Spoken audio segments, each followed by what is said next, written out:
This day is brought to you by Progressive Insurance. You chose to hit play on this podcast today. Smart choice. Make another smart choice with Auto Quote Explorer to compare rates from multiple car insurance companies all at once.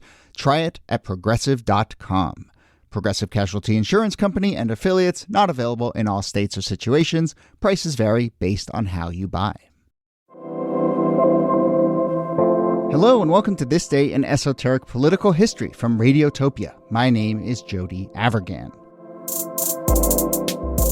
This day, November 1797, George Washington is looking for a replacement cook after his longtime beloved chef, a man by the name of Hercules Posey, had fled Washington's Mount Vernon estate. Hercules Posey was enslaved by George Washington, who did own slaves for his entire life, even though the story of George Washington is often one in which he is remembered for famously freeing his slaves in his will after his death. But the story of Hercules complicates that picture, and it's one that we didn't know about until relatively recently. And the story of Hercules is one that is included in the new book, The Memory Palace, True Short Stories of the Past.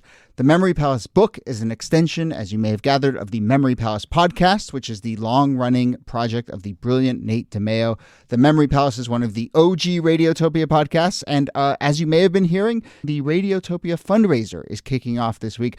So we figured what better way to mark the fundraiser, show some Radiotopia love, and of course celebrate Nate's incredible new book project than by having him on. So listeners, you can't see this, but I'm holding up a copy of the book right now. It is absolutely gorgeous, and no surprise, if you know the Memory Palace, the writing inside is beautiful and moving. So Nate DiMeo, congratulations on the book. Thank you for making the Memory Palace one of my favorite podcasts for all these years, and thanks for joining us on this day. Thank you very much. And if writing the book took me to get here on the show, then it was all worth it. No, it's very exciting. And again, audio listeners are suffering from the fact that you can't see, but it's very exciting to put faces to voices. Totally. Yeah. We've featured the Memory Palace in the feed a couple times. We've run some of your episodes, but this is the first time you've actually been on the show, which is kind of crazy since it kind of feels like we are kindred spirits. And we've actually covered a lot of the same stories from our various perspectives.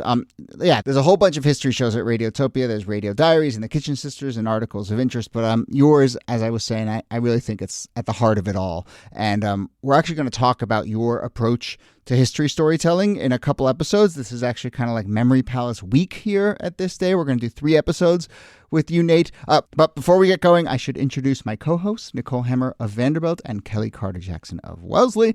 Hello there. Hello, Jody. Hey there. So let's dive right into this story of Hercules Posey, cook, and then later a field hand enslaved by George Washington, then runs away. Largely forgotten to history, and you told us that you wanted to talk about this story, Nate, because you said it kind of represents everything you think about when trying to tell a story in the style of the Memory Palace. So what do you mean by that? So, Hercules Posey, born in 1754, and we hear often about the people enslaved by George Washington in the aggregate. Like, people will say stuff like, George Washington, slave owner. It is a thing that we know. It is the thing that in some schools in America, this is the thing that they make sure you know. And then they start to try to factor and position it into George Washington's legacy or not, usually not, in that sort of thing. But beyond the fact that this is a man who was born around 1754, and we believe he was married, and we knew that he worked as a chef in George Washington's house and became a very beloved part of that house, at least for his cooking. We know nothing beyond that, and we assume nothing beyond that. These kind of stories really get me, where the historical record sort of jumps out at you and grabs you and says wow, here's some incredible facts for you to dive into.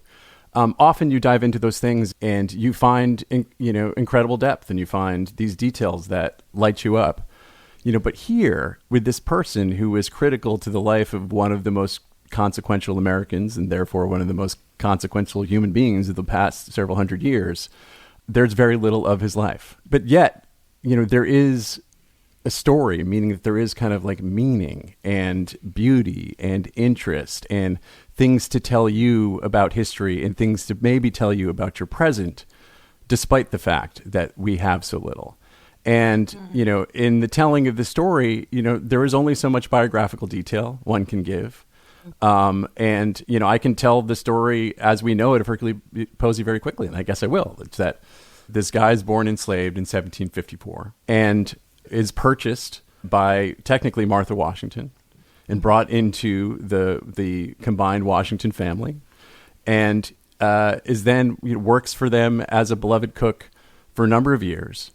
And when he becomes president and he has to go do governmental business at the seat of the government at the time in Philadelphia, he brings his favorite chef with him, cooks for the family there. But there is a trick of the law in Philadelphia, which is that in Philadelphia, slavery operates under different laws, and no person can be enslaved for more than a 6-month period in Philadelphia.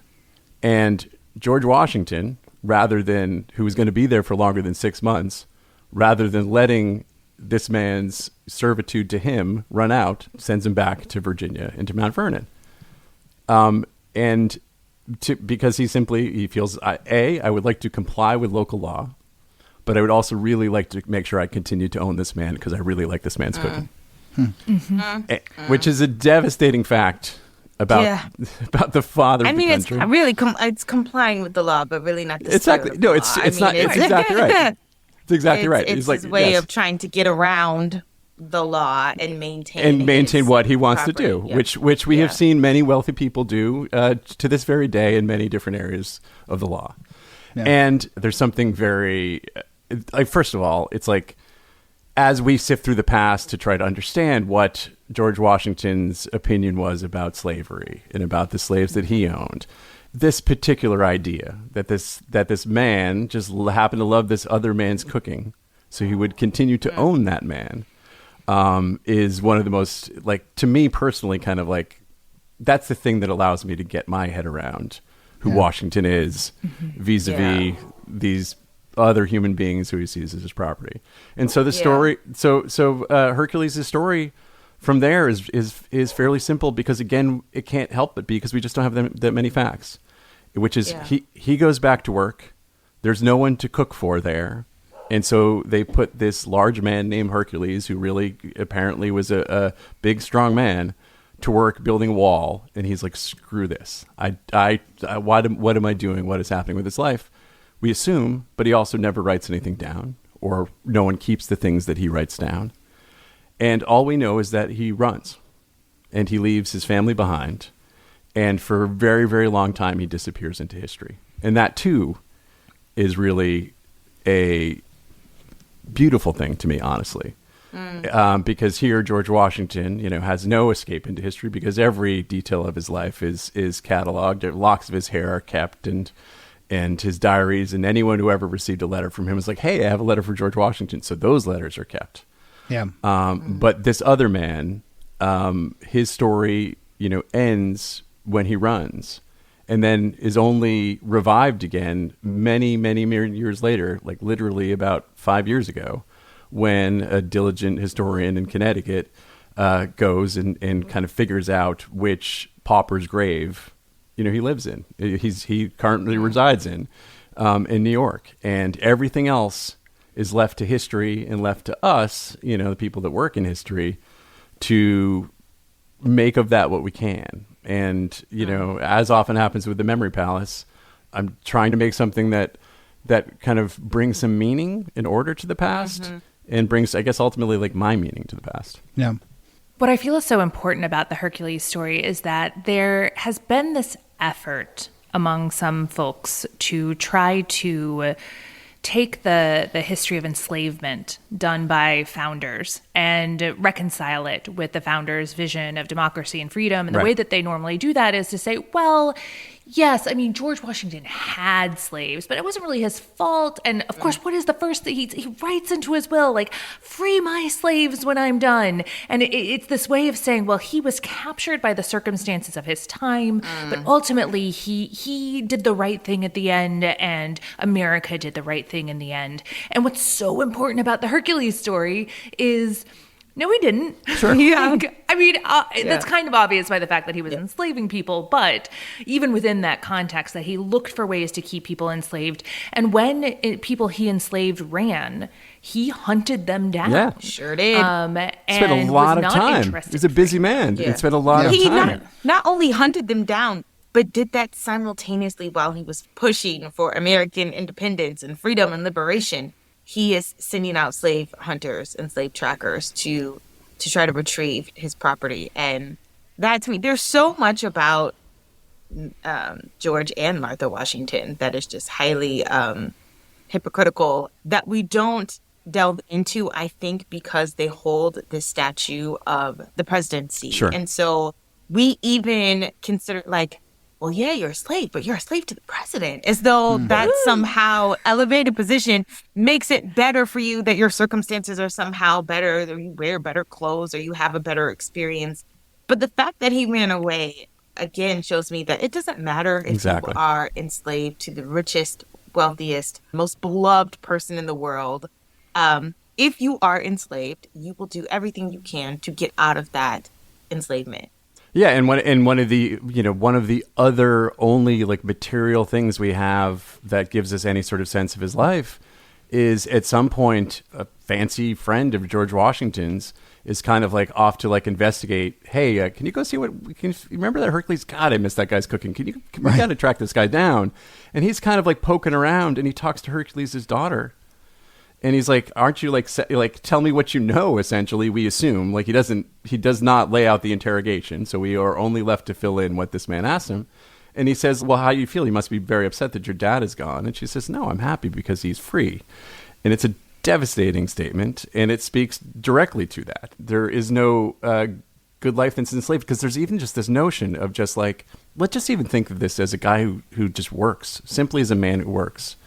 It's like, he's like, why should I be building a wall?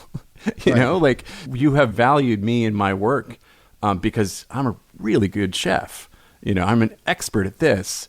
And you know, now it's inconvenient. So you just like, you could just force me to go build this wall. It is so human, you know, to think And of that. His food was not just beloved, but his food allowed him to like supplement income that he wouldn't otherwise have. Exactly. You know, he could take the leftovers and he could sort of sell the leftovers and buy extra things and resources that he needed for his own family. I mean, it is not an ideal position, but if you were going to be enslaved, you would want it to be in the most advantageous, you know, sort of role. And that allowed him a little bit more autonomy, a little bit more privilege, if you will. I hate to even sort of use that word in the context. Or status or whatever. Yeah. Yeah.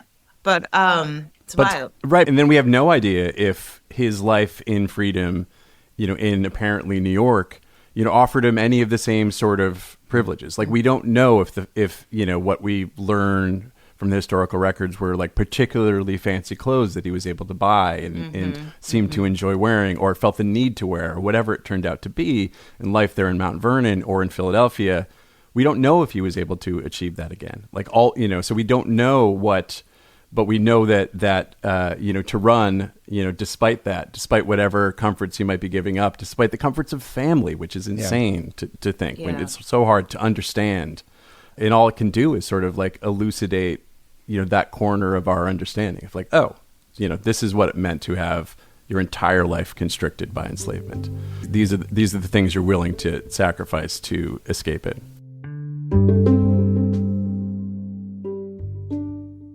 Hey, it's Jody. I want to take a moment of your time. And I don't know if I've ever talked about where the idea for this show came from, but about 4 years ago, I left a full-time job to strike out on my own as an independent podcast producer. And the first thing on my wish list was to make a show with Radiotopia, because I knew it was the home for independent podcast creators, and some of my favorite audio makers in the world make their home here at Radiotopia. And in those 4 years, I, along with Niki and Kellie and Jacob and Brittany and you, our listeners, have been able to make exactly the show we want to make. And I'm including you on that list because you are part of this too, not just because you listen and send us comments and ideas, but because some of you have also decided to become members of Radiotopia. And that step from listener to member supporter makes all the difference in the world. So yes, it is the Radiotopia fundraiser right now, and I'm here to try and ask you to take that step from listener to member. Media is in a very rocky place right now, as I'm sure you know. The world is, too, in a pretty rocky place. And in the same way that I hope this show can help us navigate the crazy state of the world right now, support from listeners helps us try and navigate the very choppy financial waters we face as well. Making this show over the last 4 years has been a real honor. We want to keep making it, and we can only do that because of Radiotopia members. If you want to become a member, now is the time. It is the Radiotopia Fall Fundraiser. We have a goal of reaching 2,024 donors. It is 2024. And we're asking you to visit radiotopia.fm/donate. Go to radiotopia.fm/donate. You can learn lots more about how your work will help support Radiotopia, see all of the different shows that you will be backing. Once again, that's radiotopia.fm/donate. Every little bit helps. And on behalf of the whole team here, thank you for your ears and thank you for your support.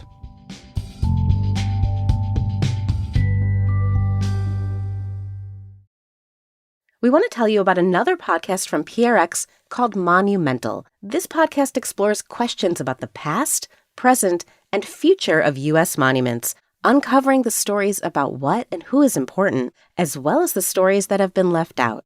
Join host Ashley Seaford across the country with their team of journalists. Listen wherever you get your podcasts.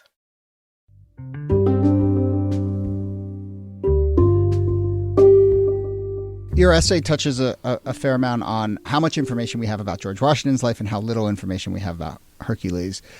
And funnily enough, I mean, Kelly, I think, you're pointing out it's almost a miracle that we have anything about him, right? And Absolutely. I think the status probably means that he does show up in letters and the letters written by the friend and so forth. But, Nate, on that question of kind of when you encounter a story that has so little information, and in this specific case, I mean, do you feel like it's because no one was just stopping to write the stories of these kinds of people in real time? Or is it that there was a project kind of right from the beginning to start to write the story of history? Yeah, I mean, I think that as my answer to any question like that is it's all of that. Yeah. Because that is the way the history works. Kelly said something, that is really important to me in this, which is that, so George Washington is chasing down, quote unquote, fugitive slaves, even while he's prosecuting the war, right? So that tells us something about the importance of, tells us a lot about George Washington's character. It tells us about his position on slavery, but it also tells us something about like the war itself, and to me, it really tells you about George Washington, the man. There's something because like, when we look back, like we can picture him, being at Valley Forge, right? It's winter. Mm-hmm.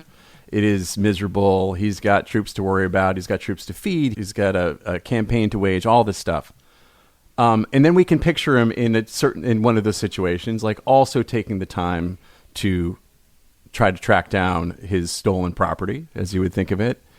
And once you start to really get in there and you really start to like humanize it and you start to think about, well, what else does that imply? Like that implies here's this man, in some tent, with a million things on his table, like in the same way that we might be multitasking through the day.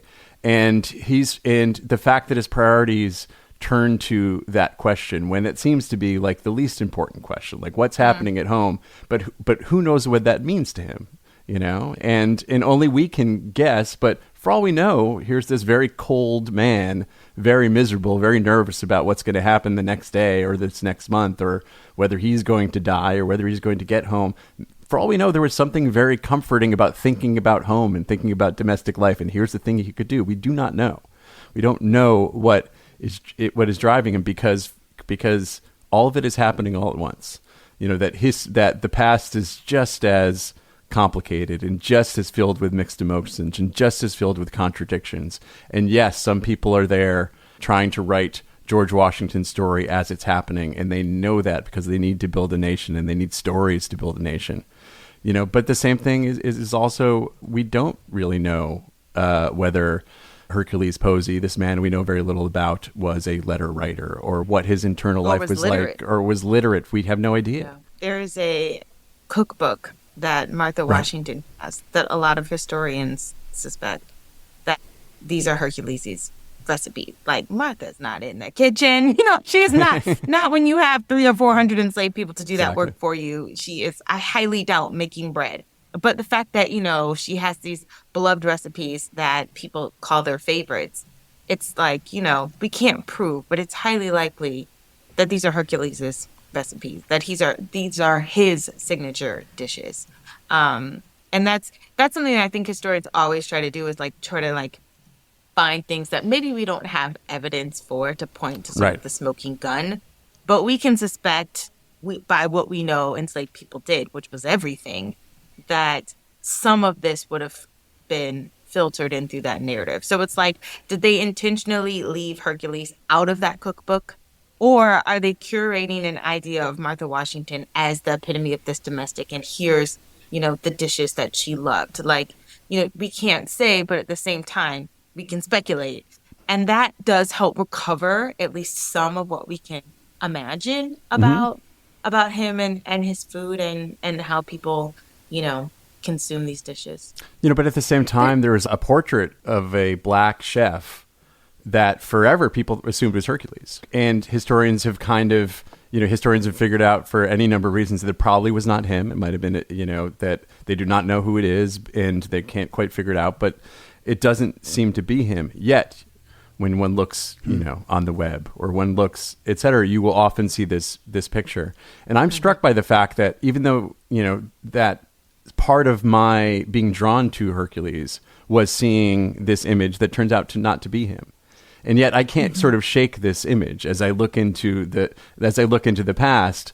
And there's something sort of fundamental to what I attempt to do in the Memory Palace that kind of lives in that the past is sort of an inherently fictional space to us, that all we can really do is conjure and imagine. And that it is our imagination, that allows us to kind of connect and be excited, right? If I am reading We Refuse, which I am looking at, behind you on the wall there, Kelly, and there is a passage that transports me, while I am riding the bus, and that wonderful thing that happens when you're both on the bus and you are in, 1885 or whatever, wherever you might be, that sort of fictional realm, that the way that the past just lives for us is kind of where the Memory Palace lives. And it is sort of I found real power in the mistiness of it. So a story like this, where even though we do not know, we know very little. And ultimately it is a story about sort of knowing very little, but yet even in that small place, even looking at a cookbook and imagining the world around it, knowing what it says and doesn't say about Martha Washington, know what it might say about this person. In some ways, to me, that is actually it's in that rolling it around that actually makes history feel much more real to me. Yeah. And I think that there is something particularly powerful about the unknown spaces in Hercules' story, because the historical evidence that we have of his life comes through his relationship to George Washington. And so the historical artifacts we have are defined by his enslavement. And in all of the places where we don't have evidence of his life, that is his freedom. Right? We lose him in the historical record because the historical record is created by his enslavement. And so even though as historians, we love when we can find evidence of things, and we love to find those kind of material scraps from the past, not having them is a really beautiful and powerful thing for this particular figure. To that point, Nate, and the way that you put this together, we're going to do a whole episode where we kind of talk about how you put together stories and choose stories and structure stories. But in this Hercules story, one of the most powerful things you do is you just, you treat it mostly as just an accounting of what we know about this person. And you sort of a couple times point out Hercules was a man who lived and George Washington was a man who lived. And I think that even if you were trying to kind of go about a project of quote unquote correcting the record about George Washington, right? That still centers George Washington in a way that Niki was just referring to. Whereas here, you resist that and you mostly just try and tell the story of a person as best we can. And the sort of correcting of the record, it's mostly done by proxy. We kind of just started to understand a fuller picture on our own. And so I'm curious kind of as we wrap up, and again, we're going to do a whole episode about this, but like, how much do you feel like, oh, the work here is to change our thinking about George Washington, and how much are you just sort of saying, no, here's a compelling person, Hercules on his own, and I just want to tell that story? Well, I think that one of the things that the story does is, it's not just that we have so much more stuff of George Washington. It's that George Washington also left us material things that impact us today, whether it's like the creation of the cabinet or any number of things, creation of the United States. Like, there are ways in which that specific man who lived, we still feel the impact, today. And, Hercules was not near levers of power by design. The truth is, maybe we might be able to cook one of Martha Washington's recipes and feel a little bit of Hercules. That might be a way that he could materially impact our lives, but that is essentially it. And so how can Hercules impact our lives? It's through this conversation, and it is through that story. So there rarely is like a true, like, kind of political act of a story in the Memory Palace, beyond just the mistiest. But this one is true. And that is that I hope that in, attempting to sort of bring these men up together, that they will always kind of like live together. Yeah. You say that you have the best like last lines of that section on Hercules, where you say like, you talk about how he lived as a man for 15 years, and you said, he doesn't owe us an accounting of his days. Hercules was free of George Washington. George Washington should never be free of Hercules. And it just like gut punch, but it was it's just so beautiful, because it's like, no, he doesn't, like, Hercules, as much as we would love to have a fuller history of him, we don't almost deserve that, Yes, but exactly. but Washington, like, there's an accountability there that is like, no, you will always have to sit with this. You will always have to grapple with that. And it's a really powerful way, I think, of telling the story. Thank you. In addition to that beautiful final line, I'm looking at an uncorrected proof, at least here. And you have this photo of a George Washington statue, and it's the one where he's sort of half clothed, and we have done an episode on that. And so I just want to point out there's a nice little synergy there. But I texted you the other day and said, we actually have a whole episode about the sort of weird history of why some Italian sculptor decided to make a half-naked George Washington statue and then ship it off to the U.S. Washington. Sexy. Yeah, I mean, look, he did not skip Lat Day. It looks great. It looks great. Someone deadlifted. All right, well, that brings us to the end of this episode. But as people know, it is Memory Palace week here on the show. We got 2 more episodes to come with Nate. And, of course, go get your copy of the Memory Palace book and listen to the Memory Palace podcast here on Radiotopia. But, Nate, thanks for doing this. We'll see you next episode. Thanks, guys. And Nicole Hemmer, thanks to you. Thank you, Jody. And Kelly Carter-Jackson, thanks to you. My pleasure.